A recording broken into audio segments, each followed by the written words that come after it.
살아갈 수 있는 힘과 능력을 이 시간 더하여 주옵소서. 함께 하시며 감사드리며 예수님의 이름으로 기도했습니다. 아멘.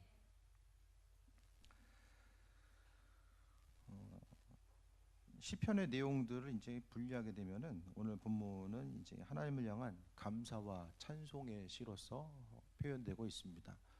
우리가 기도하면서 가장 근본을 두어야 되는 것이 바로 시편의 말씀 내용입니다. 그러니까 뭐냐면은 시편에 나와 있는 그 기도의 내용, 기도는 그러니까 시와 이제 기도나 이제 같은 맥락 가운데서 볼 수 있게 되는데 하나님을 향한 우리 입술의 고백이 어떠해야 되는지를 오늘 말씀을 통해서 시편의 내용을 통해서 우리가 바라볼 수 있게 됩니다. 그러니까 우리 인생 가운데 성경을 통해 보게 되면 하나님께서 중보기도를 말씀하셨고 또 주께서도 뭐 구해야 될 것에 대해서 말씀하셨지만은 성경 어디를 보더라도 이렇게 삶에 있어서의 먹고 사는 문제로 인해서 기도할 것은 말씀하고 있지 않아요. 다른 사람에서 중보하고 또 다른 사람의 필요를 채우고 나아가는 그 과정들에 대해서 이야기하지만 왜냐하면은 이제 하나님께서 우리의 필요에 대해서 기도를 말씀하지 않는 것은 기본적으로 하나님께서 자녀된 백성들에게 은혜 베풀어 주시고 또 채우시고 함께 하신다라는 그 믿음의 약속, 믿는 이들을 통한 약속을 분명하게 해주고 있기 때문입니다.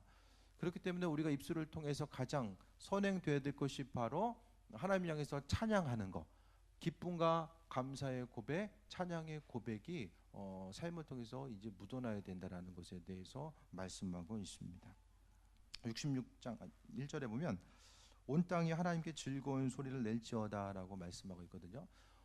세상 가운데 속해 있는 모든 사람들의 중심은 하나님께 영광 돌리고 감사하는 것.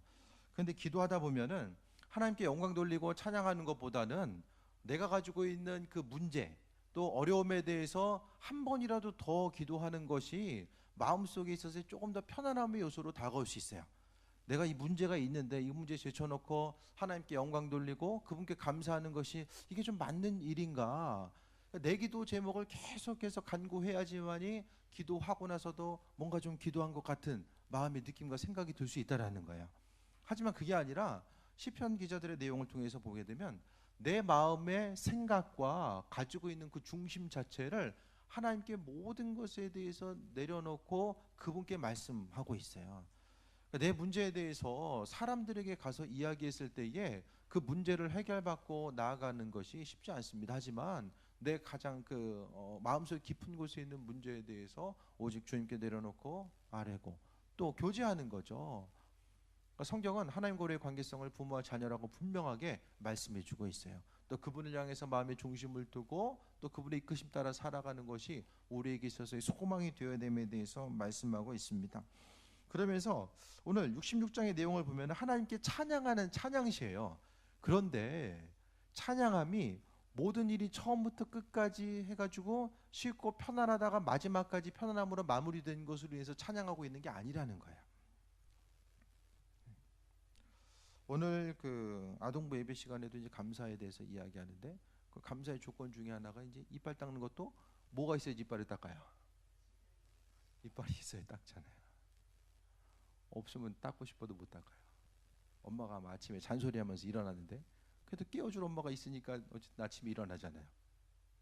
그러니까 삶에 있어서의 순간순간마다 마땅하고 당연한 것으로 보여지는 그 순간순간 삶에 있어서의 고난의 순간일 수도 있고 기쁨과 편안함의 순간일 수도 있는데 오늘 시편의 그 시인들은 정말로 삶을 통해서 하나님의 일하신 걸 한 가지 한 가지 그러니까 우리의 삶에 있어서 지난 한 주간 좀 편안하셨습니까? 학생들은 시험 공부하냐고 좀 힘든 과정들도 좀 있었을 텐데 성경에서 말하는 기쁨과 감사는 모든 거예요. 삶의 모든 것.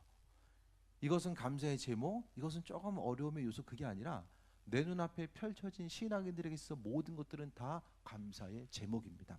기쁨은 기쁜 대로 하나님의 은혜예요. 하루하루 그냥 숨쉬고 살아갈 수 있는 것부터 시작해가지고 하지만 어려움의 순간이 있어도 그것이 다 감사의 조건들이라는 것을 오늘 이야기합니다. 10절 보겠습니다. 하나님이여 주께서 우리를 시험하시되 우리를 단련하시기를 은을 단련함과 같이 하셨으며 라고 합니다. 금속을 단련하는 게 어떻게 돼요? 금속을 단련하려면은 뜨거운데 들어갔다 와야 돼요. 가끔 TV에 나오잖아요. 금속들 재련하는 거 보면 제철소도 나오고 뜨거운 게 들어가야 돼요. 인생의 그 쓴맛과 뜨거운 맛을 볼 때가 분명히 또 있잖아요. 뜨거움의 순간을 이야기하고 나오면 어떻게 돼요? 맞잖아요. 두들겨 맞잖아요. 그러니까 이 시대를 생각하지 마시고 그 예수님 당시의 시대 또 구약의 시대를 봤을 때에 구약 시대 이제를 보게 되면은 이 당시의 내용들을 보게 되면 이제 철을 사용하고 청동기를 사용해요. 그러니까 은을 단련한다라는 이 내용이 있으면은 보는 사람들은 아는 거예요. 은을 어떻게 단련하는지 아니까. 그러니까 뜨거운 불 속에 들어갔다 오고 들어갔다 나와가지고 그것을 만들기 위해서 작품을 만들고 또 어떤 그 뭐 화폐라든지 어떤 비슷한 것을 만들기 위해서 두드리는 작업들. 그 은을 단련함과 같이 하셨다라는 거. 하나님께서 우리를 시험하시되라고 이야기하는 것은 그 성경에서 말하는 이제 고난의 모습은 징계해서 잘못해가지고 고난 당하는 게 있고요. 또 훈련 가운데 시험한다라는 것은 잘하나 못하나 시험하는 것이 아니라 한 단계 더 믿음을 성장시키기 위한 시험의 내용에 대해서 이야기하고 있어요. 그래서 제가 보기에는 성경은 90% 이상은 하나님께서 믿음을 단련시키기 위한 시험이에요. 구약에서 보면 잘못해서 징계받는 것도 많이 있지만 그것보다는 더 많은 부분이 믿음을 성장시키기 위한 부분입니다. 그래서 시험하시되 우리를 단련하신다라고 이야기합니다. 그러니까 하나님께서 우리 인생 가운데 돌보시고 함께 하시는 것. 우리는 마음의 본질상 정말 가만히 있는 상황 가운데서 쉽고 편안한 상황 가운데서 하나님의 은혜를 발견하고 또 그 가운데서 믿음의 깊은 곳까지 들어갈 수 있을 것 같은데, 근데 여러분 생각해 보세요. 하나님 정말 깊게 만났던 적이 언제이십니까? 주님을 경험했던 적, 그분과의 함께함에 대해서 하나님 살아계시구나, 그분에 대해서 경험했던 적이 언제이십니까? 복권 맞는다고 경험되지 않아요. 순간에는 하나님 감사합니다 하겠지만은, 왜냐하면 기도 안 해도 다 복권 많은 사람들이 있거든요. 그 삶을 통해서 우리는 하나님에 대해서 감사하고, 그러니까 사람들과 관계도 마찬가지거든요. 친한 친구는 어떤 사람이에요? 힘들고 어려운 시간을 같이 했던 사람이 정말 친밀한 관계성을 누리는 거죠. 쉽고 편안할 때 옆에 있는데 어려워가지고 찾아보면 없어요. 그런 관계성은 오래 갈 수가 없잖아요. 그러니까 하나님께서 우리의 삶의 여정 가운데 함께 하시는데 은을 단련하신 것 같이 했다. 그러니까 성경의 인물들은 삶을 살아가면서 하나님의 교제함 가운데 아주 쉬웠고 편안한 삶을 살다가 마지막까지 편안했다. 그게 아니거든요. 오늘 시편 66편의 이런 찬양의 내용, 이 시의 내용을 통해서 볼 수 있는 것은 그 안에 있어서의 깊은 영성이 묻어나요. 삶을 통해서 하나님을 바라보고 그리스도 예수를 바라볼 수 있는 그 마음속 깊은 곳으로부터 올라오는 그 영성이 묻어난다는 거예요. 그런데 그 하나님과의 친밀함을 가지고 있었던 그에게도 오늘 본문과 같이 삶의 힘든 과정을 이야기하면서 은을 단련한 것처럼 그런 고난 가운데 나 자신이 있었다는 사실에 대해서 이야기합니다. 그러니까 가장 큰 은혜는 그 은혜로부터 하나님께서 나를 건져주시고 고쳐주셨다는 그것이 아니라 그런 그 힘들고 어려운 과정이 있었지만은 하나님께서 나를 여전히 함께 하심 가운데 내가 믿음 잃지 않고 그 자리를 지킬 수 있다는 것 자체가 더 큰 은혜라는 것에 대해서 말씀하고 있습니다.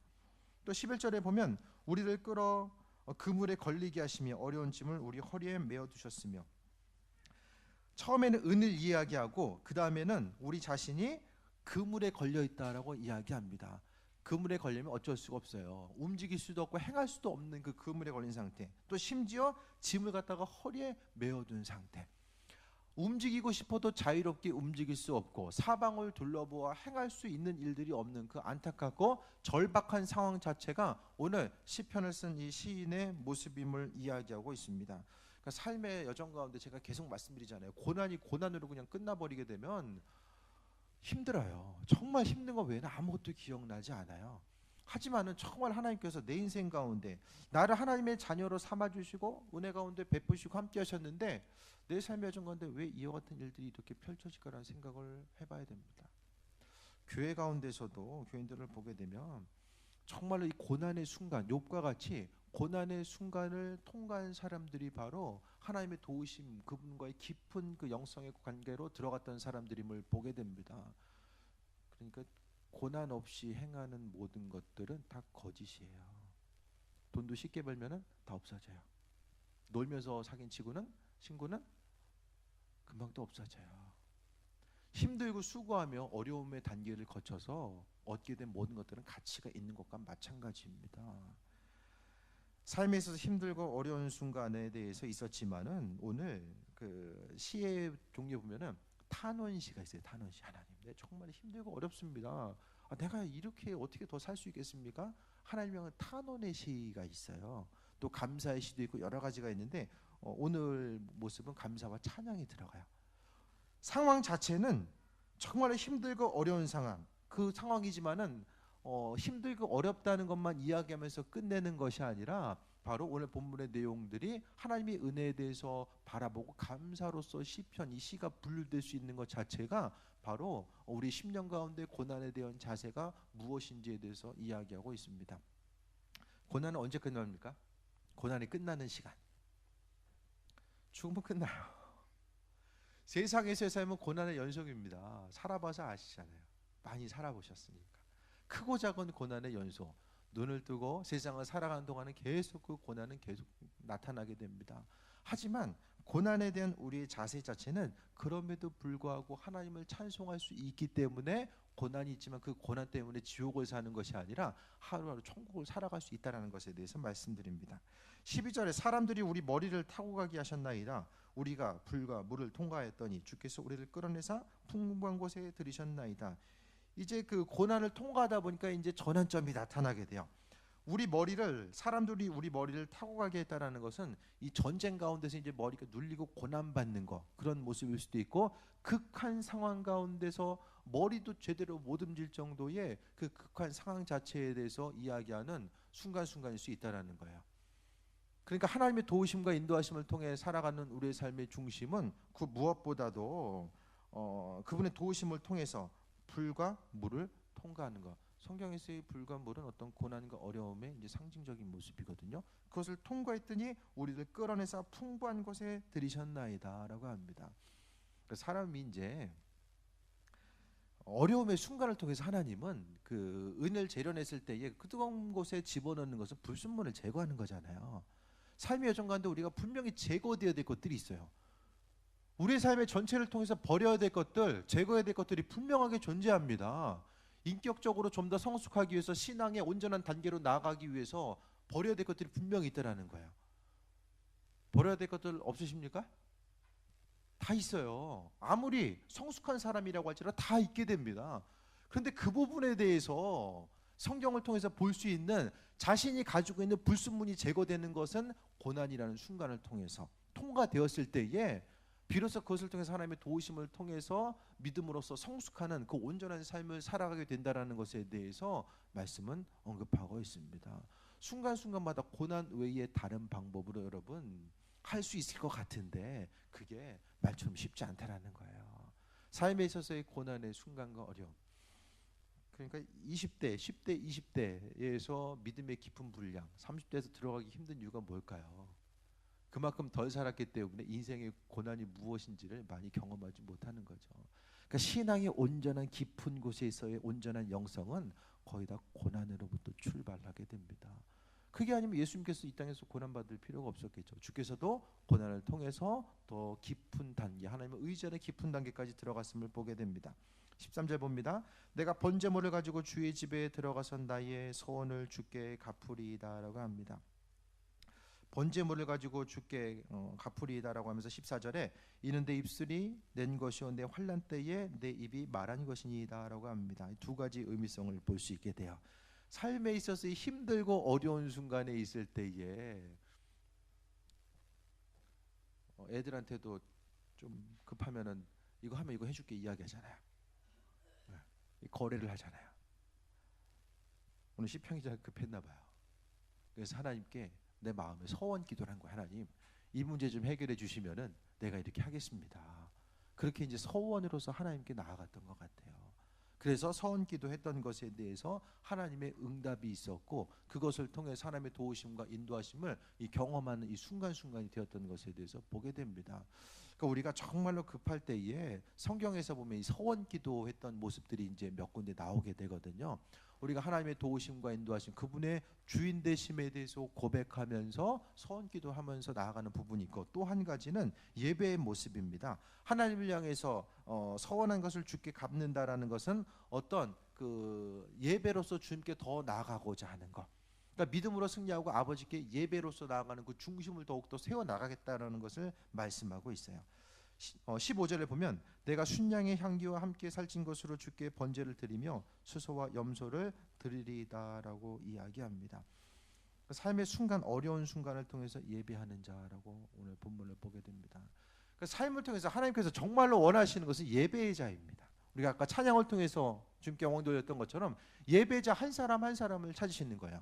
그러니까 하나님 보시기에 입술로서 하나님께 찬양 드리고 영광 돌리는 그 예배하는 한 사람 한 사람을 아주 귀하게 여기는 거죠.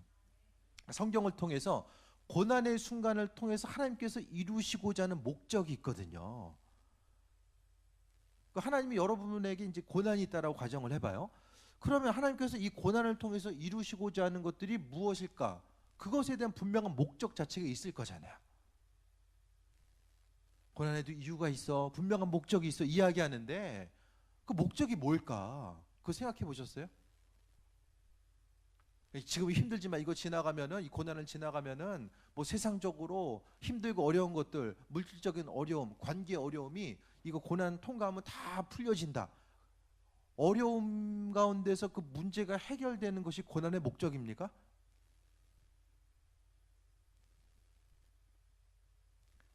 어려운 얘기 아니에요. 고난 해결이 목적이 아니에요. 하나님께서 정말 궁극적으로 원하시는 것은 하나님 나라의 백성이거든요. 천국 백성, 하나님 나라의 백성, 하나님 나라의 백성의 중심점은 예배자인 거예요. 예배자. 어떤 사람의 예배자를 하나님께서 원하시는가? 하나님 마음에 합한 자로서 죄로부터 구별되고 또 세상 가운데 믿는 자 한 사람으로서 구별될 수 있는 그 한 사람의 입술의 고백과 찬양을 받으시는 거죠. 고난에 대해서 피해갈 수 있는 거, 그것은 내가 정말로 스스로 어떤 문제가 있기 때문에가 아니라 내 자신에게 있어서의 하나님께서 정말로 삶의 주인이시고 그리스도 예수께서 주인이라는 사실에서 기억하면서 그분께 조금 더 마음의 중심을 두고 달려가고자 하는 거예요. 시선이 항상 다른 곳을 향해 있으면 그 시선을 하나님께서 가져오시기 위해서 이 모양 저 모양을 사용하십니다. 지금 시선을 둘 때가 얼마나 많이 있습니까? 시선을 사람들 마주치면서 사십니까? 집에 가면 사람들 눈 마주치십니까? 일할 때는 학교에서나 마주칩니까? 애들 클 때는 애들 시선 마주치면서 살아요. 시선이 어디가 있습니까? 시선이 가 있는 것이 바로 마음의 중심이 가 있는 것이거든요.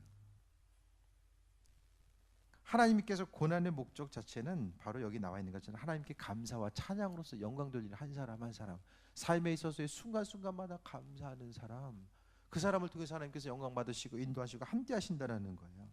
그래서 믿음으로 살아간다라는 것은 하나님을 향해서 기쁨과 소망 가지고 나아가는 것인데, 오늘 16절에 나와 있는 것처럼 다 와서 들으라. 하나님이 나의 영혼을 위해 행하신 일을 내가 선포하리로다. 하나님께서 어떤 일을 행하셨어요?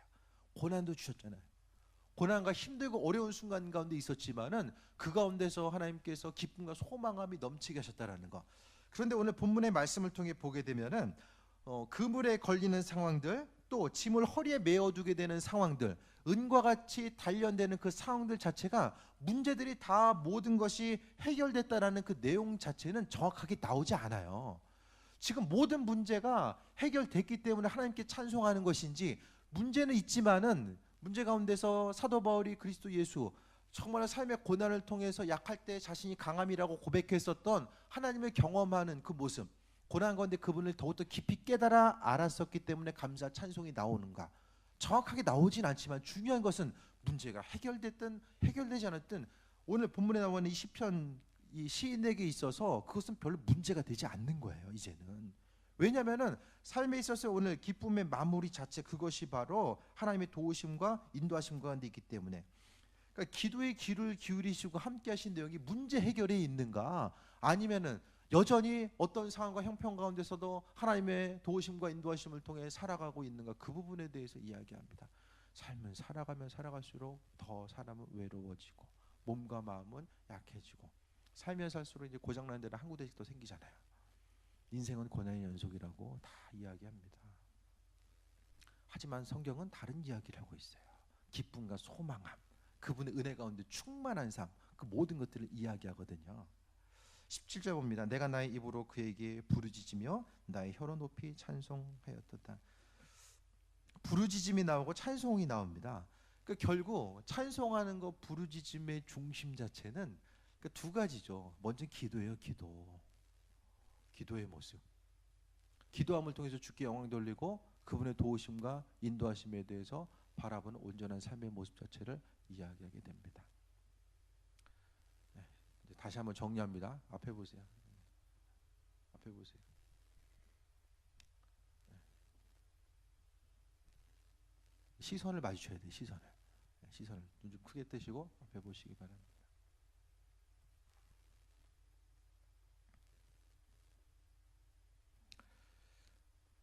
신앙생활함에 있어서 중요한 것은 하나님 하늘에 계시고 우린 여기 살아가고 하나님 하나님의 삶을 살고 우리는 우리의 삶을 살면 의미가 없어요. 믿음 생활에 의미가 전혀 없어요. 하나님이 아무리 위대한 일들을 행하셨다고 할지라도 그분께서 우리를 지켜봐 주고 계시지 않고 우리가 그분을 바라보지 않으면 아무런 의미가 없어요. 우리가 신앙생활하면서 정말로 돌아보고 생각해보고 점검해봐야 될 것은 그분의 도우심과 인도하심이 내 삶을 통해서 어떤 영향력을 주고 있는가, 그것을 생각해 보셔야만 합니다. 하루하루의 삶을 통해서 하나님은 우리에게 기쁨과 소망으로 함께 하시고 또 삶의 순간순간마다 오늘 시편 기자의 모습처럼 오늘 여기 있는 그 시를 쓴 시인도 특별한 사람이 아니거든요. 동일한 한 사람, 세상을 살아갔었던 우리보다 먼저 삶을 살았던 동일한 한 사람의 모습이에요. 그가 삶을 통해서 오늘 본문을 통해서 또 고백하고 있습니다. 부르짖으며 혀로 높이 찬송하리로다라고 합니다. 억지로 할 수는 없어요. 억지로는 안 돼요. 그러니까 고난이라는 순간을 통해서 우리가 더 하나님을 발견하게 되고 고난의 순간은 좀 내가 내 힘 가지고 이거 문제 해결할 수가 없구나. 그러니까 고난의 가장 큰 특징은 내 한계를 체험하고 경험하는 거예요. 내 한계를 경험함이 고난입니다. 내가 할 수 있으면 그건 고난이 아닙니다. 불편함이지. 성경에서 말하는 고난은 내가 할 수 없음을 이야기하고 있는 거예요. 그 할 수 없음을 통해서 우리는 하나님에 대해서 고백하고 인도하심 받아 나아가고 주님의 도우심과 인도하심이 아니면 내 삶의 인생이 바로 먼지와 같습니다. 그것에 대해서 고백하는 것이 바로 인생에 있어서의 순간순간의 모습입니다. 18절에 내가 나의 마음에 죄악을 품었더라면 주께서 듣지 아니하시리라 라고 합니다. 마음의 정결함을 가지고 주님께 나아가고자 하고 그분의 도우심과 인도하심을 통해서 세워먹고자 하는 모습, 그러니까 평상시의 삶을 통해서 주님의 인도하심을 바라보고 죄로부터 구별되는 사람은 더 깊이 그분 바라보고자 해요. 근데 죄가 있으면 문제가 뭐냐면은 누가 뭐라고 하지 않아도 내가 그 죄로 인해서 하나님께 나아가기가 힘들어져요. 내 죄가, 그러니까 남이 모르는 나 스스로만 알고 있는 죄들이 있거든요. 그 죄가 나로 하여금 속삭입니다. 너 이런 죄 졌는데 어떻게 하나님께 나가서 기도해. 너무나도 가식적인 모습이다. 스스로를 정죄하게 됩니다. 그것이 아니라 하나님께서 우리 은혜로 불러주셨는데 죄의 모습 가운데 죄 많으면 하나님께서 기도를 듣지 않으신다. 어떻게 생각하십니까? 오늘 성경에서는 죄를 품었다라면 듣지 않으신다라고 이야기하는데 죄 없는 사람이 있습니까? 오늘 본문에서는 마음의 정결함이 중요하다는 사실 이야기해요. 큰 죄를 지나 적은 죄를 지나 다 죄인이거든요. 죄인임에도 불구하고 그리스도 예수께서 우리의 죄를 용서하시고 함께하신 그것이 은혜입니다. 마땅히 용서받을 만해서 용서받는 게 은혜가 아니라 모든 것 하나님께서 죄인된 우리를 사랑하시고 함께하여 주셨음이 은혜라는 것에 대해서 말씀드립니다. 19절에 그러나 하나님이 실로 들으셨으며 내 기도 소리에 귀를 기울이셨도다라고 말씀합니다. 삶을 통해서 하나님은 기도의 제목들마다 귀를 기울이시고 함께하시고 은혜로 베푸시고 예비하신다라는 것에 대해서 오늘 본문을 통해서 언급하고 있어요. 순간순간마다 하나님께서 내 기도를 들으시는 것. 여러분 주변에 여러분 말에 대해서 했을 때에 듣는 사람 몇 사람 있으십니까? 말하고 싶은 사람 있으세요? 어려운 일 있을 때 그 사람한테 꼭 말하고 싶다.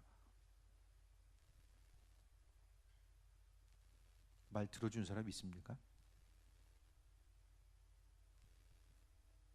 마음의 깊은 얘기까지 꺼내놓고 삶을 나누고 교제할 수 있는 누군가 있으십니까?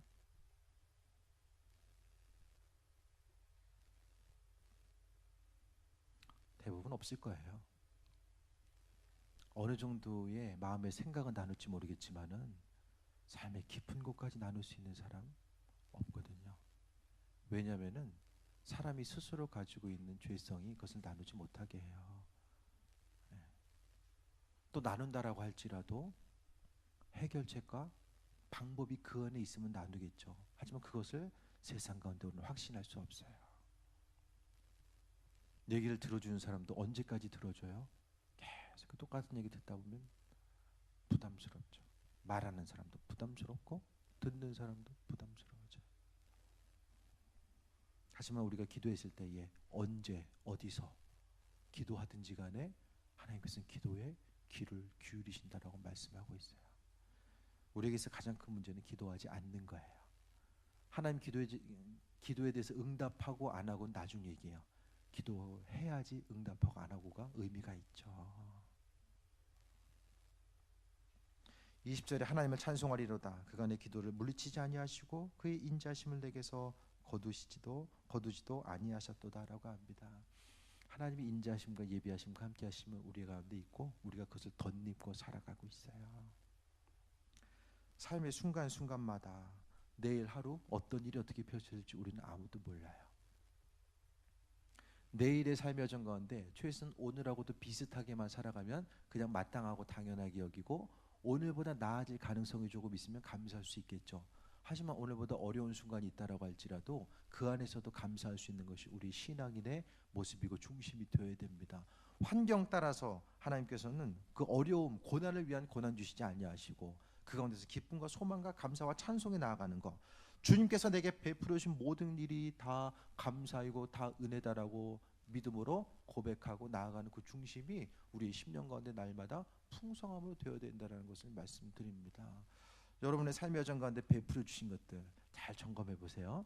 하나님께 기도로서 간구하고 주의 도우심을 통해서 나아갔던 그 순간순간이 언제였는가? 고난을 통해서 주님 만나게 됩니다. 저도 500명 모이는 교회 한 번에 갔으면 고민했겠습니까? 큰 교회도 나름대로의 고민과 또 어려움들이 있어요. 있겠지만은 그래도 그 교회 나름대로의 어려움이 있지만은 그 하나하나 그 세밀함 가운데 어려움은 많지, 그 고민 그것들은 많지 않았을 거예요. 그러니까 고난의 모습을 통해서 한 번 더 깊이 생각해 보게 되고 하나님의 은혜, 그분의 은혜가 아니면 나 자신 또 교회가 성장할 수 없고 유지될 수 없는 것. 1년에 교회가 3,000교회가 문 닫습니다. 1년 동안. 그런 시대를 우리가 지금 살고 있어요. 교회가 없어지면 어디서 기도합니까? 날마다 집에서 기도합니까? 물론 개척되는 교회도 있겠지만은 사라지는 교회가 이렇게 많은 시대를 살아가고 있어요. 삶의 고난의 문제는 하나님과의 관계성을 통해서 해결되어야만 합니다. 그것이 바로 근본적인 해결입니다. 인생 가운데서 이제는 삶의 패턴을 바꿔볼 수 있게 되길 바랍니다. 문제가 있을 때에 하나님께서 바라시고 원하신 일들, 그 일을 통해서 내게 나를 성숙시키기 위한 그분의 뜻과 인도하심이 있겠지라고 바라보고 믿음으로 감사하시길 바랍니다. 그게 아니라 내가 신앙생활하는데 왜 이런 일이 나에게 또 일어나는가, 그것에 대해서 계속해서 원망하고 불평하면은 날마다 뒤로 가는 거예요. 고난의 원인이 무엇인지를 깨달아 알고 입술로서 어떤 일이 어떻게 생겨난다라고 할지라도 하나님을 향해서 계속해서 감사하고 찬양하고 그분께 영광 돌리는 삶을 통해서 중심이 이루어져야만 합니다. 오늘 말씀을 통해서 주의 일에 대한 감사와 찬송이 오늘 시편 66편의 전체적인 주제이고, 하나님을 향한 감사와 찬양이 그 중심 가운데 고난의 순간, 그 고난을 통해서 주님 만나게 되고 하나님의 도우심을 경험하게 되었다라는, 그래서 결국에는 마지막 순간이 시편 66편의 마지막이 그의 인자심을 내게서 거두지도 아니하셨도다라고 하는 이 믿음의 고백과 깨달음, 이 고난을 통해서 여호와 하나님을 더 깊이 알아갔었던 삶에 있어서의 믿음의 변화, 신앙의 성숙을 바라볼 수 있게 됩니다. 삶을 통해서 주님 경험하시고 그것을 통해 날마다 세임 얻는 존귀한 삶이 되시길 축원드립니다. 기도하겠습니다. 주님의 사랑에 감사합니다. 항상 우리 삶을 통해서 영광 받으시고 은혜도 하시고 인대 오셨습니다. 순간순간마다 더 주님 바라보게 하시고 예배하여 주시며 아버지 하나님 우리의 삶을 통해서 영광 받으시는 주님의 도우심과 예배하심을 바라볼 수 있도록 주관하여 주옵소서. 아버지 하나님 주님 때문에 여기까지 왔습니다. 삶의 순간순간마다 아무리 부정적이고 어려운 소식이 들려온다고 할지라도 그래도 기대하는 마음을 가지고 하루하루 살아갈 수 있는 것은 주께서 우리 음성에 귀를 기울이고 있기 때문입니다. 소망감 가지고 나아갈 수 있도록 하여 주시고 주님의 뜻과 예배하심 가운데 승리하게 하옵소서. 예수님의 이름으로 기도했습니다. 아멘. 325장 찬양하며 예물 드립니다.